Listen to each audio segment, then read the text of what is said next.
Good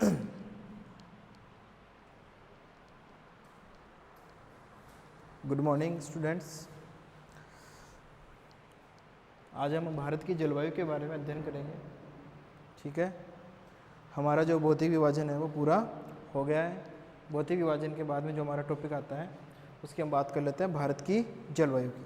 ठीक है, देखिए किसी भी देश में, भारत के अलावा कोई सा भी देश, किसी भी देश में अगर हमको जलवायु का अध्ययन करना है तो पहले हम उस देश के तापमान के बारे में, उस देश की वर्षा के बारे में, उस देश की जो वायुदाब जो है उसके बारे में, और वहाँ जो पवनें बहती है उसकी दिशा और उसका जो वेग होता है या गति होती है, उसका अध्ययन जब तक हम नहीं करते हैं तब तक हम उस देश की जलवायु का अध्ययन नहीं कर सकते। तो इसीलिए हमारे भारत में भी जलवायु के अध्ययन के लिए सबसे पहले हमको तापमान, वर्षा, वायुदाब और पवनों की दिशा और वेग का अध्ययन करना पड़ता है। तो देखिए, वायुदाब,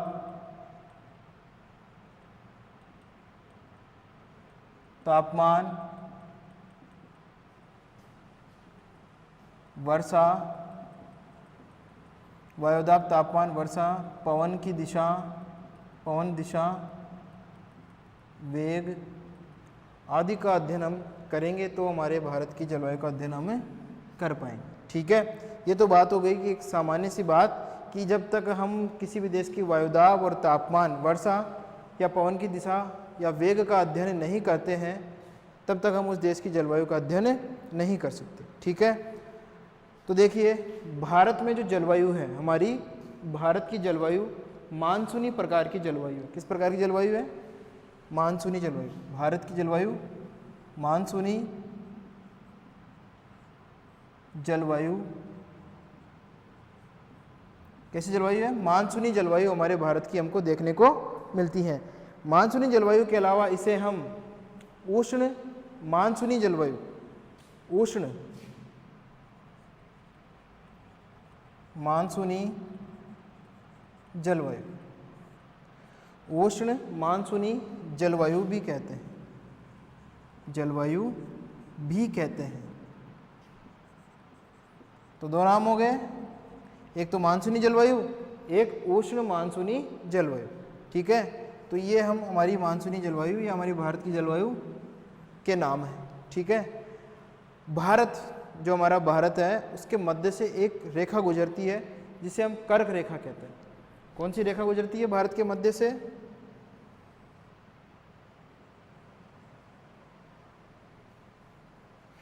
भारत के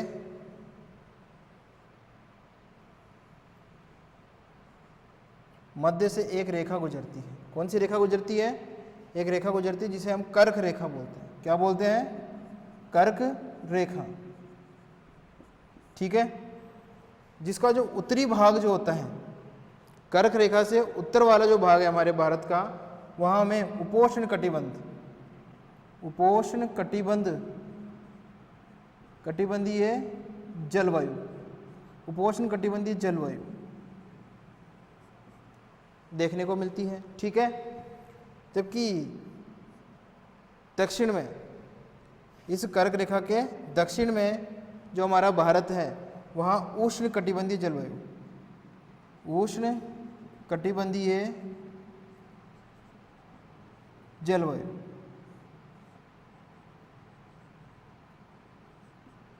देखने को मिलती है। इस प्रकार कर्क रेखा हमारे भारत को दो बराबर भागों में बांटती है, और एक भाग में उपोष्ण कटिबंधीय जलवायु, एक भाग में उष्ण कटिबंधीय जलवायु हमारी देखने को मिलती है। ठीक है, तो ये तो बात हो गई हमारी कर्क रेखा की और हमारे भारत की जलवायु के बारे में। ठीक है, अब देखिए भारत के उत्तर में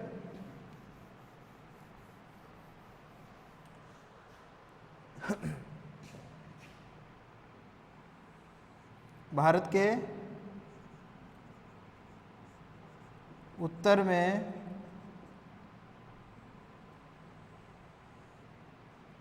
हिमालय पर्वत, हिमालय पर्वत। ठीक है, भारत के उत्तर में जो है वो हमारा हिमालय पर्वत आता है। कौन सा पर्वत आता है? हिमालय पर्वत आता है। ठीक है। उत्तर में जो है वो कौन सा पर्वत आता है? हिमालय पर्वत। और भारत के दक्षिण में, भारत के दक्षिण में हिंद महासागर, हिंद महासागर क्या आता है? दक्षिण में हिंद महासागर क्या आता है? हिंद महासागर। ठीक है। अभी हिमालय की क्या विशेषता है हमारी जलवायु में, और हिंद महासागर की क्या विशेषता है हमारे भारत की जलवायु में, उसकी बात करते हैं। हिमालय जो पर्वत है उसकी ऊंचाई बहुत अधिक है। ठीक है।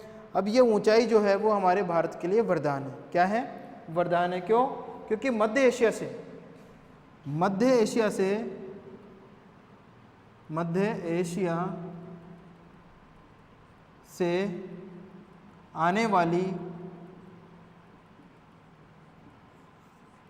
से आने वाली ठंडी पवनों को या ठंडी हवाओं को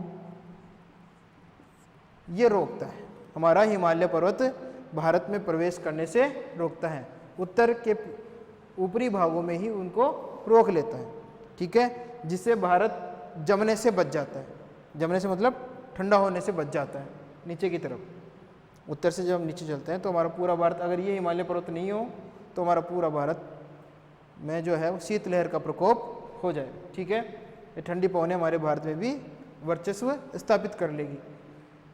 हिमालय पर्वत नहीं होगा तो, जबकि हमारे पास में है, तो इसलिए हमारे लिए ये वरदान है।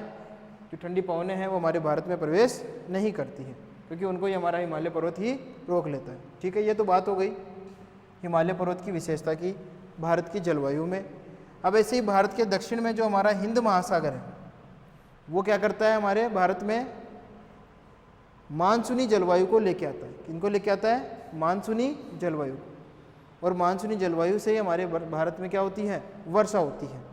क्या होती है? वर्षा होती है। मानसूनी पवनों को भेजता है यहाँ से। ठीक है। हिंद महासागर से मानसूनी पवनें आती है भारत में, और फिर उनसे क्या होती है? वर्षा होती है। तो ये तो बात हो गई भारत में हिंद महासागर की विशेषता की और हिमालय की विशेषता की। ठीक है। तो अभी इधर इसको मिटा देते हैं।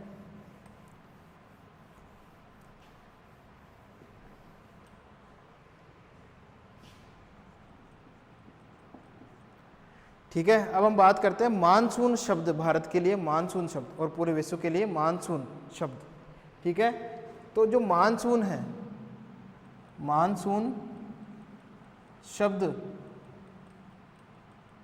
भारत में भी मानसून आता है ना, दक्षिणी पश्चिमी मानसून। ठीक है। तो जो मानसून जो शब्द है वह किस भाषा का शब्द है? अरबी भाषा का शब्द है। अरबी भाषा का शब्द है। ठीक है। अरबी भाषा का शब्द है और इसका अर्थ क्या होता है? अरबी भाषा का शब्द है जो कि मौसम है। क्या है? मौसम, जिसका शाब्दिक अर्थ होता है ऋतु परिवर्तन या ऋतुवत परिवर्तन। ऋतु परिवर्तन। ठीक है। क्या अर्थ होता है इसका? ऋतु परिवर्तन इसका अर्थ होता है। ठीक है। मौसम का, और मौसम से मानसून बना है। क्या बना है? मानसून। ठीक है। विश्व में सबसे पहले, अब देखिए, विश्व में सबसे पहले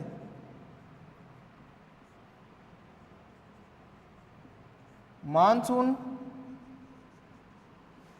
शब्द का उपयोग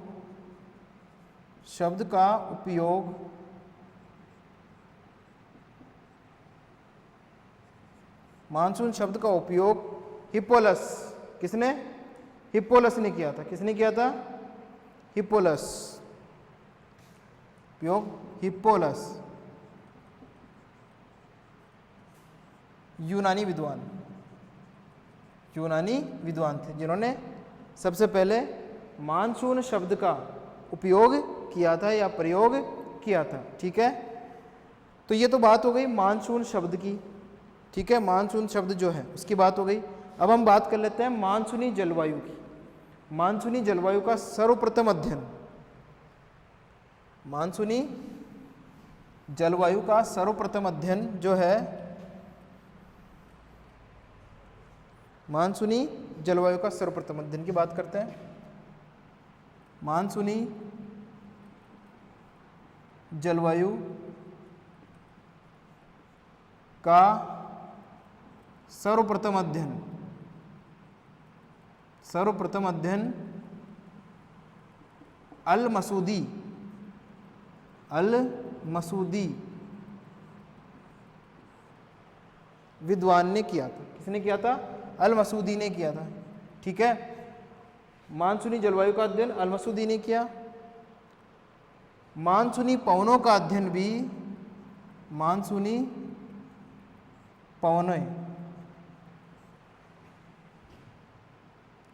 पवनों का अध्ययन, जो कि अरब सागर से आती है ना हमारी मानसूनी पवनों का अध्ययन,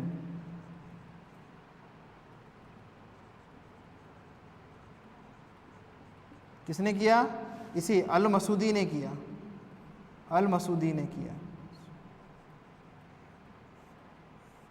और भारतीय जलवायु का अध्ययन भी, भारतीय जलवायु का अध्ययन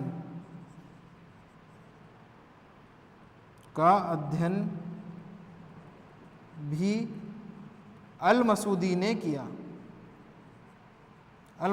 किया।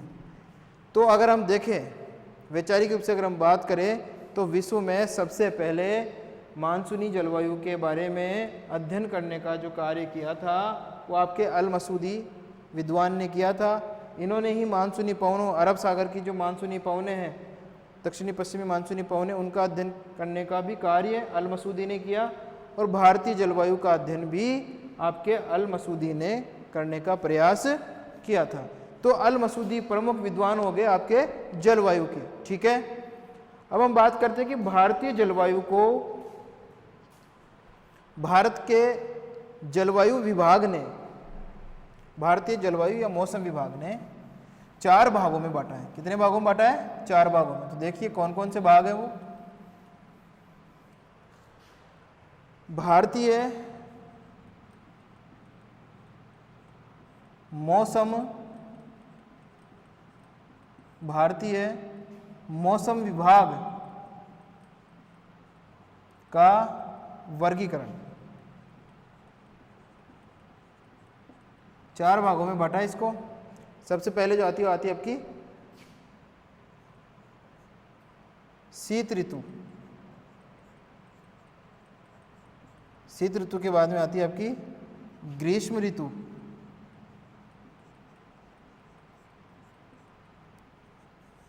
ग्रीष्म ऋतु के बाद में जो आती है वो आती है आपकी वर्षा ऋतु।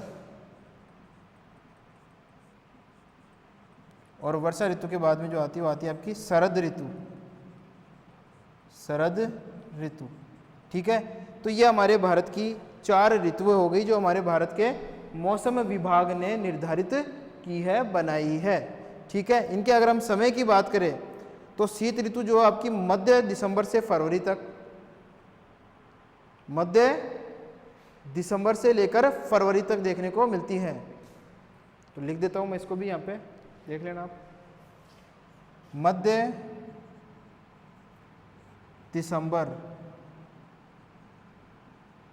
से फरवरी तक, मध्य दिसंबर से फरवरी तक। ठीक है, फरवरी तक। ये बात हो गई हमारे शीत ऋतु की। ग्रीष्म ऋतु जो हमारे मार्च से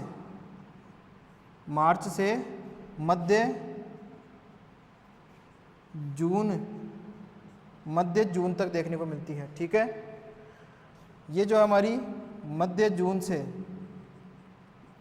सितंबर तक। ठीक है, और ये जो हमारी है शरद ऋतु वो अक्टूबर से मध्य दिसंबर, मध्य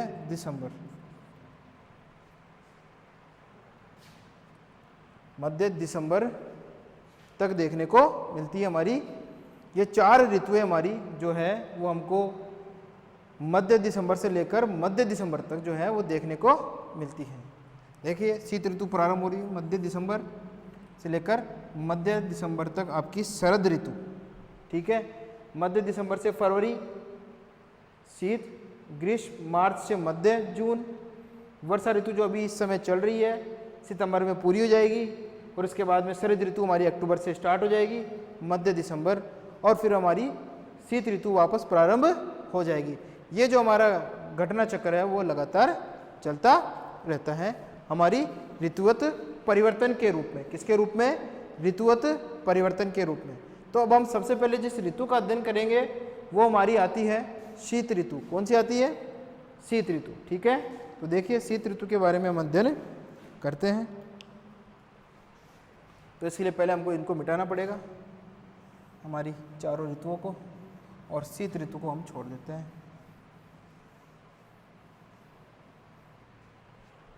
देखिए शुरुआत करते हैं कि इसकी शुरुआत मध्य दिसंबर से लेकर फरवरी के मध्य देखने को मिलती है। ठीक है, इस शीत ऋतु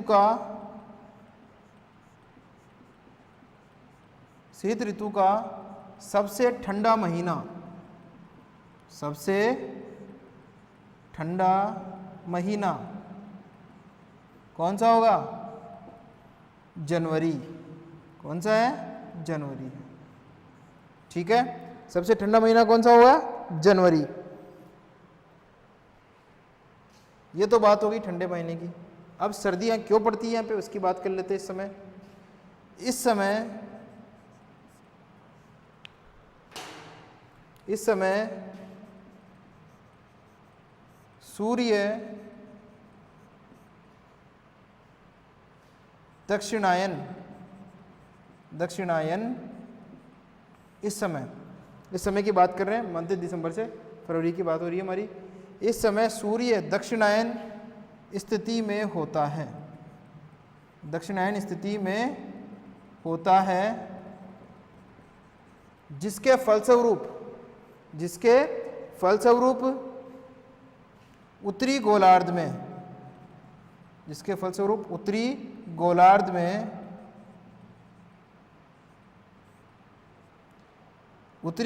में तापमान कम होता है,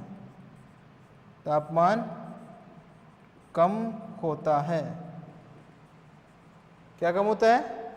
तापमान जो है वो आपका कम देखने को इस समय मिलता है। ठीक है, सबसे कम तापमान उत्तरी पश्चिमी भारत, सबसे कम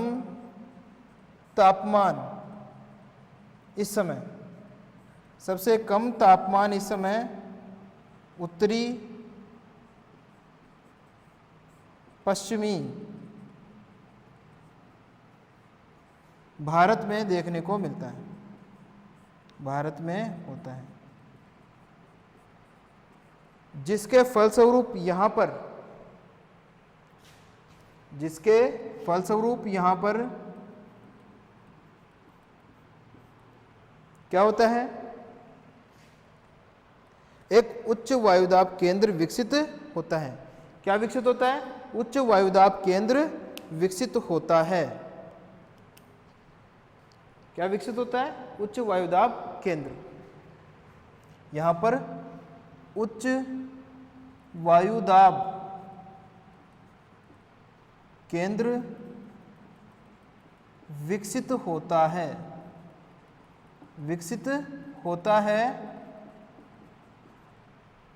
और इसके फलस्वरूप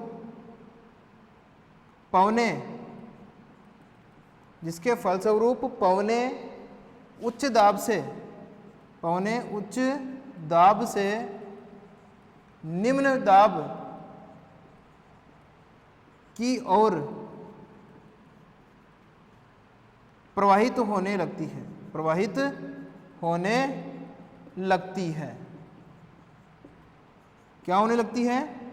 भारत के उत्तरी भाग में, ठीक है, उत्तरी पश्चिमी भाग में जो है वो एक उच्च वायुदाब का केंद्र विकसित हो जाता है, और उस उच्च वायुदाब के से दक्षिण की तरफ जो है वो निम्न वायुदाब केंद्र विकसित हो जाता है, जहां पर हमारा उच्च दाब से निम्न दाब की ओर पवनों को ले जाना कार्यक्रम शुरू हो जाता है। इसी पूरी प्रोसेस को हम क्या बोलते हैं? लौटता हुआ मानसून या शीतकालीन मानसून, शीतकालीन मानसून, ठीक है, शीतकालीन मानसून। देखिए इसके लिए हम एक बार थोड़ा सा एक मैप बना लेते हैं अपने भारत का।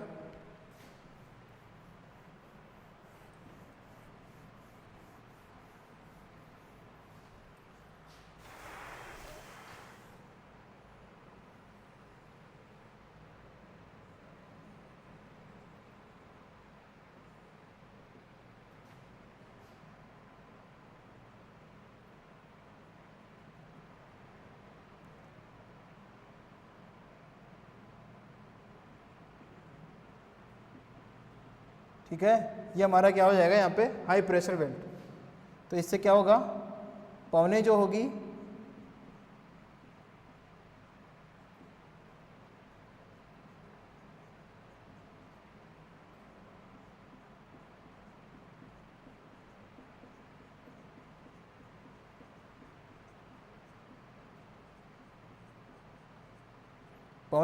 वो हमारे निम्न दाब की तरफ,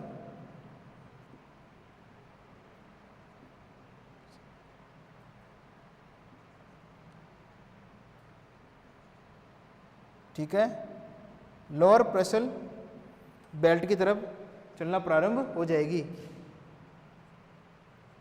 ये हमारा HP हाई प्रेशर, ये हमारा लो प्रेशर, ठीक है।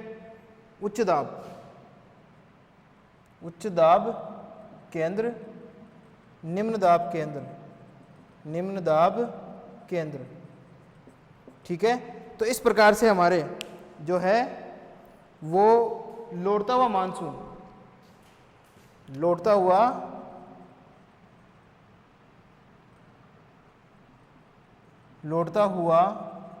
मानसून या शीतकालीन मानसून, शीतकालीन मानसून कोरोमंडल तट पर बारिश करता है। यहाँ से जब ये चलता है तो इसमें नमी की मात्रा नहीं होती है। किसकी मात्रा नहीं होती है? नमी की मात्रा यहाँ पे नहीं होती है, नमी की मात्रा नहीं होती है। लेकिन जैसे ही यहाँ पे खाड़ी में प्रवेश करता है तो अपने साथ में क्या ले लेती है? नमी की मात्रा ले लेती है, और नमी की मात्रा जब प्राप्त कर लेती है तो कोरोमंडल तट पर यह बरसात कर देती है। क्या कर देती है? कोरोमंडल तट पर बरसात कर देती है आपकी पवनें, ठीक है। तो ये तो बात हो गई हमारी आज की शीत ऋतु में, ठीक है। अब देखते हैं हम शीत ऋतु में वायुदाब और पवनें। पहले तो देखेंगे टेम्परेचर। क्या देखेंगे? टेम्परेचर। सबसे पहले टेम्परेचर।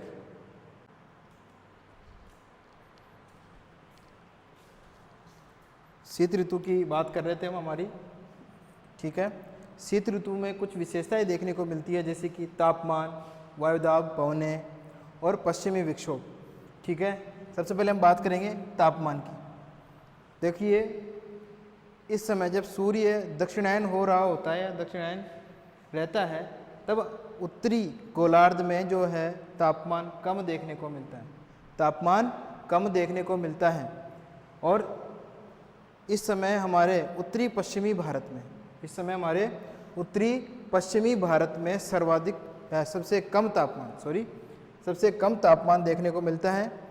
टेम्परेचर की अगर हम बात करें तो उत्तरी भारत में अधिकतर जगहों पर, उत्तरी पश्चिमी भारत में अधिकतर जगहों पर 21 डिग्री जो हमारा टेम्परेचर होता है उससे कम तापमान देखने को मिलता है, उससे कम तापमान देखने को मिलता है। इसके अलावा जो हमारे उत्तरी भारत का जो मैदान है, उत्तरी भारत का जो मैदान है, इस मैदान में भी टेम्परेचर जो है कम देखने को मिलता है।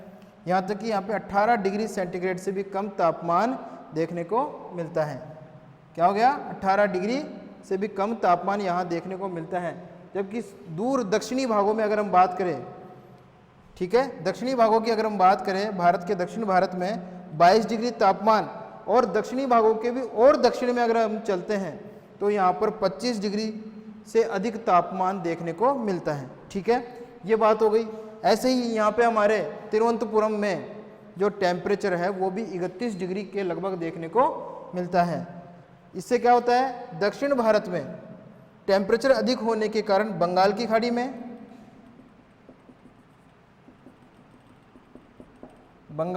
में और अरब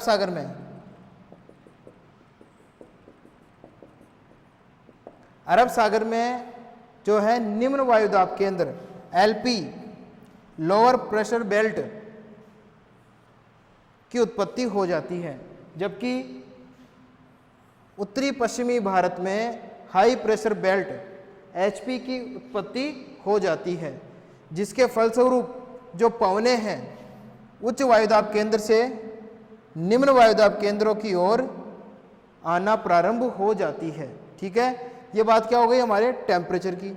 ठीक है, तापमान की बात हो गई। अब ऐसे ही हमारे वायुदाब की जब हम बात करते हैं, वायुदाब और पवनों की जब हम बात करते हैं, तो वही प्रारूप इसमें लागू होता है। क्या लागू होता है, वही प्रारूप उच्च वायुदाब केंद्र से निम्न वायुदाब केंद्र की ओर जो है वो पवनें हमारी गति करना प्रारंभ कर देती है। इससे क्या होता है कि उत्तरी पश्चिमी भारत से जो पवनें हैं उत्तरी पूर्वी रूप में हमारे कोरोमंडल तट पर आकर क्या करती हैं, बारिश करती हैं। और बारिश करने से पहले इनकी जो गति होती है बहुत ही धीरे होती है, मंद गति होती है। इसलिए यहाँ तक आते आते इनमें नमी की मात्रा कम हो जाती है, वैसे भी कम ही रहती है लेकिन और कम हो जाती है। लेकिन जैसे ही बंगाल की खाड़ी में ये प्रवेश करती है पवनें, तो अपने साथ में यहाँ से नमी की मात्रा धारण कर लेती है। क्या धारण कर लेती है, नमी की मात्रा है वो धारण कर लेती है। और जब नमी की मात्रा यहाँ पे धारण कर ली ये पवनें, तो आते आते आपके कोरोमंडल तट पर, जो आपका तमिलनाडु का जो तट है कोरोमंडल तट, वहाँ पे ये वर्षा करती है। क्या करती है, वर्षा करती है, जिसे हम लौटता हुआ मानसून या शीतकालीन मानसून के नाम से जानते हैं, या मानसून का प्रत्यावर्तन भी इसे हम कहते हैं।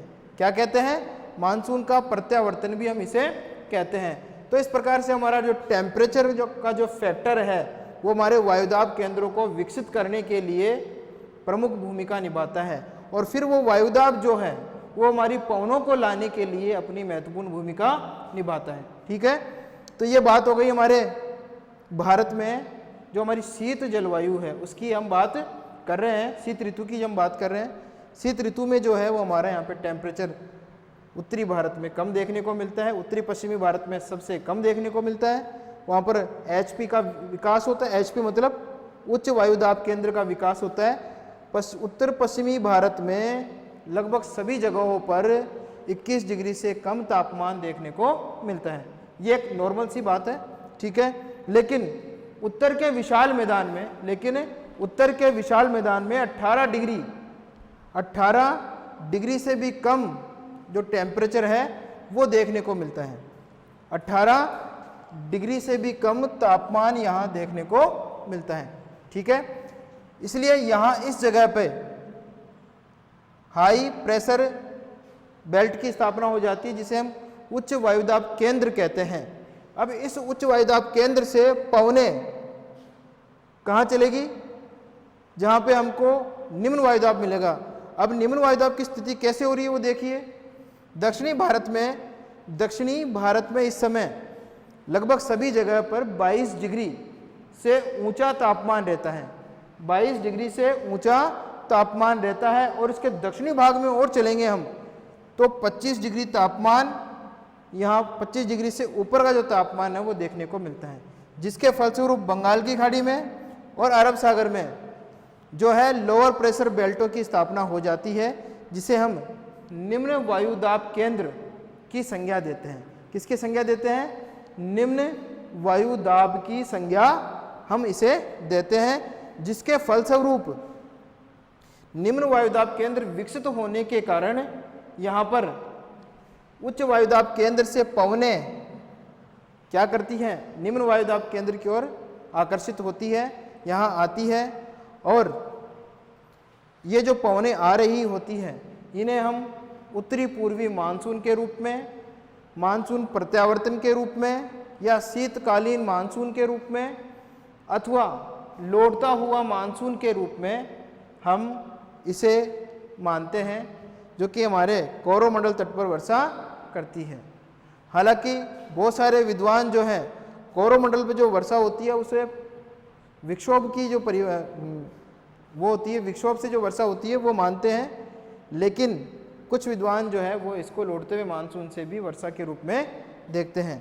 इसके बारे में और विस्तार पूर्वक हम बात करेंगे, ठीक है। देखिए अब जो हमारा आता है वो आता है पश्चिमी विक्षोभ। क्या आता है? पश्चिमी विक्षोभ।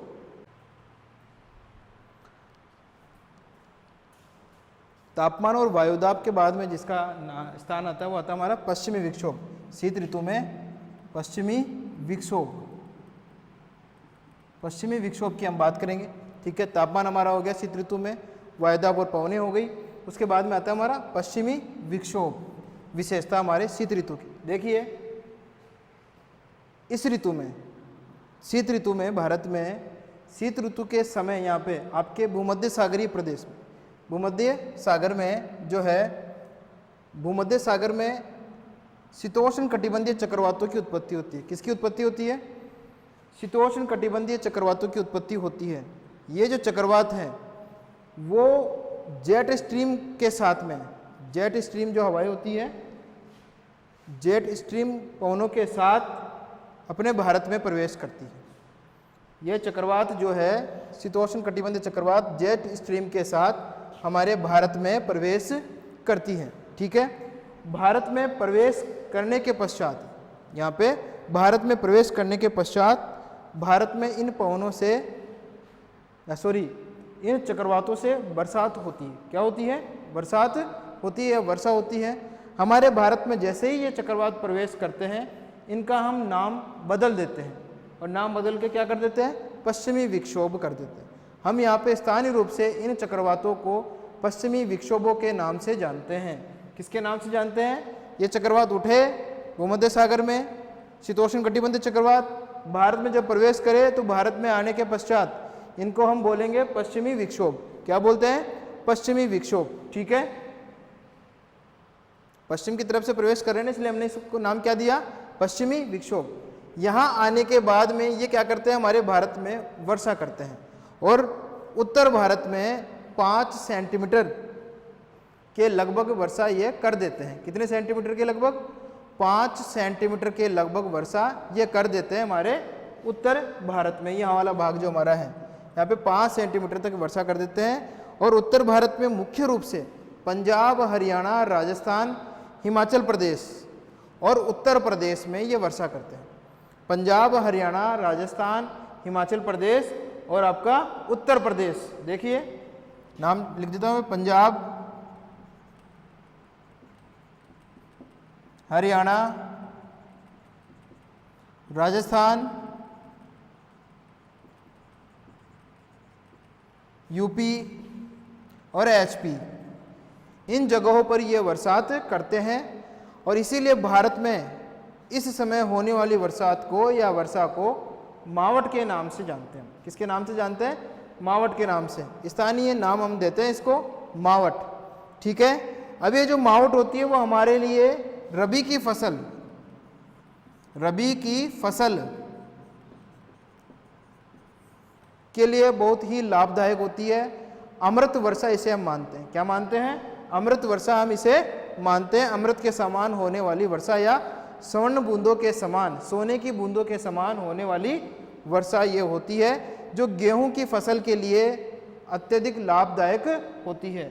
जो गेहूं की फसल के लिए, किसकी फसल के लिए? रबी में गेहूं, गेहूं की फसल के लिए अत्यधिक लाभदायक होती है आपकी पश्चिमी विक्षोभ से होने वाली वर्षा या मावट के रूप में होने वाली वर्षा, ठीक है। इन्हीं वर्षा के कारण, इसी वर्षा के कारण उत्तर भारत के जो हिमालय पर्वतीय प्रदेश है या हिमालय जो हमारा है वहाँ पर हमको हिमपात देखने को मिलता है या हिम वर्षा देखने को मिलती है। इस प्रकार हमारा जो शीत ऋतु का जो अध्ययन है वो हमारा पूरा होता है। ठीक है, शीत ऋतु का जो अध्ययन है वो हमारा पूरा होता है। एक बार दोबारा से मैं इसको आपको बता देता हूं। पश्चिमी विक्षोभ को ध्यान से सुनना। भूमध्य सागर में इस समय, इस ऋतु में, हमारे भारत में जो ऋतु चल रहे होते शीत ऋतु के समय पश्चिमी विक्षोभ या शीतोष्ण कटिबंधीय चक्रवात की उत्पत्ति होती है, जो कि जेट स्ट्रीम पवनों के साथ में के सहारे भारत में प्रवेश कर जाता है और भारत में प्रवेश करने के पश्चात यहाँ पे वर्षा करता है, लगभग 5 सेंटीमीटर के लगभग वर्षा करता है और हल्की रिमझिम जो फुहारें होती है उस रूप में ये वर्षा करती है। कई बार थोड़ी सी अधिक तेज भी हो जाती है, ऐसी बात नहीं है। ठीक है, और मुख्य रूप से आपके उत्तर प्रदेश, पंजाब, हरियाणा, राजस्थान और हिमाचल प्रदेश में यह वर्षा देखने को मिलती है। आपकी कौन सी? मावट वर्षा, जिसे हम स्थानीय नाम देते हैं मावट। और भारत में जैसे ही शीतोष्ण कटिबंधीय चक्रवात प्रवेश करता है तब उसको किस नाम से जानते हैं? पश्चिमी विक्षोभ के नाम से जानते हैं और स्थानीय रूप से हम इसको नाम देते हैं मावट से या मावट की वर्षा। ठीक है, तो ये बात हो गई मावट की। अब इसी मावट के द्वारा या यहाँ होने वाली बरसात के द्वारा हमारे हिमालय पर्वत में भी क्या होती है? बर्फबारी होती है, हिमपात होता है, सर्दियाँ बढ़ जाती हैं और भी ज़्यादा यहाँ पे तेज जो है ठंड का अनुभव होने लगता है। ठीक है, तो इस प्रकार हमारी आज शीत ऋतु पूरी होती है। कल जब हम पढ़ेंगे तो पढ़ेंगे हमारी ग्रीष्म ऋतु। ठीक है, धन्यवाद।